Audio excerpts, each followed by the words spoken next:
myself Vijayalakshmi Sharma and today my first video. I hope कि आप सबको बहुत पसंद आएगा। तो आज का जो चैप्टर है वो स्टार्ट करते हैं मोशन से। मोशन किसे कहते हैं? मोशन है एक तरीके का मूवमेंट। जब मैं एक पोजीशन से दूसरी पोजीशन में, जैसे कि ए पॉइंट से बी पॉइंट में मूव करती हूँ, वो भी टाइम के साथ, उससे हम बोलेंगे मोशन। अगर इसकी डेफिनेशन सुनिए, a body change its position from one place to other place with respect of time. मतलब एक बॉडी है वो चेंज करके अपनी पोजीशन को एक प्लेस से अदर प्लेस पर, वो भी टाइम के साथ, है ना। तो उससे हम बोलेंगे मोशन, यानी कि गति करना। इसके जस्ट अपोजिट है रेस्ट। रेस्ट मतलब a body does not change its position with the respect of the time. एक ऐसी बॉडी जो अपने मूवमेंट को चेंज नहीं करती है, अपनी पोजीशन को चेंज नहीं करती है अपनी टाइम के साथ। मतलब ये मैंने एक मार्कर रखा तो एक मार्कर अपनी पोजीशन पे रहेगा जब तक कि इसमें मूवमेंट नहीं हो, यानी कि मोशन नहीं हो। तो एक तरीके से रेस्ट मोशन का अपोजिट है। मतलब कोई बॉडी रेस्ट पे रहना चाहिए तो वो तब तक रेस्ट पे रहेगी तब तक कि उसमें कोई मूवमेंट ना हो या मोशन ना हो, टाइम के साथ कोई मोशन ना हो। अगर टाइप्स ऑफ मोशन, मोशन के कितने टाइप्स होते हैं? फर्स्ट टाइप है यूनिफॉर्म मोशन। यूनिफॉर्म मोशन किसे कहेंगे? यूनिफॉर्म मोशन है जैसे कि equal distance and equal interval of the time. For example, एक बच्चा है वो ए पॉइंट से बी पॉइंट की तरफ मूव करता है। अब उसका जो डिस्टेंस है वो 10 किलोमीटर, या ऐसे समझ सकते हैं कि राम है, राम नाम का बच्चा है और उसकी जो स्कूल है वो 10 किलोमीटर दूर है। अब उसकी क्या पर्टिकुलर एक स्पीड है, वो 1 किलोमीटर में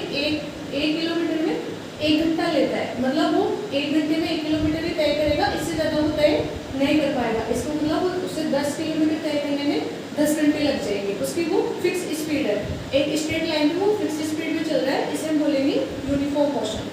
जबकि अगर मैं नॉन यूनिफॉर्म मोशन की बात करूँ तो उसमें क्या होता है, बच्चा जाएगा तो वही 10 किलोमीटर। अब वो श्याम नाम का लड़का है, वो जाएगा तो वही 10 किलोमीटर, लेकिन उसकी अपनी मर्जी के हिसाब से जाएगा। वो कभी वो 5 किलोमीटर जाएगा 2 घंटे में, कभी वो आधा किलोमीटर जा पाएगा 2 घंटे में, कभी वो 1 किलोमीटर 1 घंटे में जाएगा। उसकी अपनी टाइम स्पीड होगी, वो अपने टाइम को चेंज करता रहेगा। जाना तो उसको भी उसी स्कूल में 10 किलोमीटर वही डिस्टेंस कवर करेगा, लेकिन उसको टाइम अपना चेंज कर देगा। उसकी स्पीड है वो फिक्स नहीं रहेगी, उसे हम बोलेंगे non uniform motion. I hope कि आपको समझ में आया होगा। अब है physical quantity of motion. Motion की कौन कौन सी क्वांटिटीज है जिसके थ्रू मोशन को मेजर करते हैं, तब हम कहते हैं कि हाँ मोशन हुआ है। सबसे पहले स्पीड। स्पीड को मेजर करते हैं डिस्टेंस अपॉन टाइम से। जैसे कि एक बच्चा है वो 2 किलोमीटर गया है, तो अगर वो 1 घंटे में गया है तो उसकी जो स्पीड बनेगी वो बनेगी 2 किलोमीटर पर हावर के हिसाब से। मतलब सबकी अपनी अपनी स्पीड होती है, अपनी अपनी स्पीड में वो कवर करता है। तो जो स्पीड है वो उसको मेजर करने के लिए हम डिस्टेंस और टाइम दोनों क्वांटिटी में चाहिए। मतलब कितने डिस्टेंस उसने कितने टाइम में कवर की है। जैसे वो 2 किलोमीटर जा रहा है पर हावर के हिसाब से, तो उसकी स्पीड हो गई 2 किलोमीटर पर हावर। वैसे वेलोसिटी है, सेम स्पीड की तरह ही वेलोसिटी, लेकिन दोनों में कितना सा डिफरेंस है कि इसमें डिस्टेंस एक ही होता है और इसमें डिस्प्लेसमेंट मेजर करते हैं। और अब आपको ये पता होना चाहिए कि डिस्टेंस और डिस्प्लेसमेंट में क्या अंतर है। समझिए, एक बच्चा है वो 100 किलोमीटर तय करता है, एक पॉइंट से बी पॉइंट की तरफ जाता है 100 किलोमीटर, और उसकी मर्जी होती है वो 50 किलोमीटर वापस आ जाता है, वो 50 किलोमीटर चल के वापस आ जाता है। अब उसमें प्रॉब्लम ये है कि वो ए पॉइंट से बी पॉइंट की तरफ गया और सी पॉइंट पे वापस आ गया। तो जो ए और सी पॉइंट की जो बीच की डिस्टेंस है वो तो 50 किलोमीटर ही हुई ना।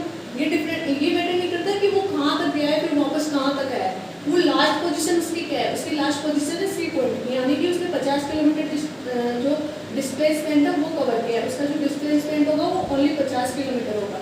लेकिन अगर मैं डिस्टेंस की बात करूँ तो वो 100 किलोमीटर पहले चला, फिर 50 किलोमीटर वापस आया, इसका मतलब 150 यानी कि 150 किलोमीटर उसकी डिस्टेंस हो गई। तो आई होप कि आपको समझ में आएगा डिस्टेंस और डिस्प्लेसमेंट में क्या अंतर है। अगर ये समझ में नहीं आए तो एक एग्जाम्पल और लेते हैं। एक बच्चा है ए पॉइंट से बी पॉइंट की तरफ जाता है, फिर सी पॉइंट की तरफ जाता है। सी पॉइंट पर उसकी स्कूल है। अब वो ए पॉइंट से 20 किलोमीटर जाएगा, फिर सी पॉइंट पे 5 किलोमीटर जाएगा, तो उसने टोटल जो डिस्टेंस कवर की है वो 25 किलोमीटर। जबकि वो ए और सी के बीच के अगर डायरेक्टली मैं डिस्टेंस निकालूँ तो वो कम आएगी, यानी कि वो ए पॉइंट से सी पॉइंट की तरफ कितना खिसका है उसे बोलेंगे डिस्प्लेसमेंट। तो ए पॉइंट से सी पॉइंट की तरफ उसको कितना उसने मूव किया है वो हो गया उसका डिस्प्लेसमेंट, लेकिन उसने दूरी कितनी तय की है वो हो गई उसकी डिस्टेंस। अब वेलोसिटी और स्पीड आपको समझ में आएगा, अब एक्सीलरेशन।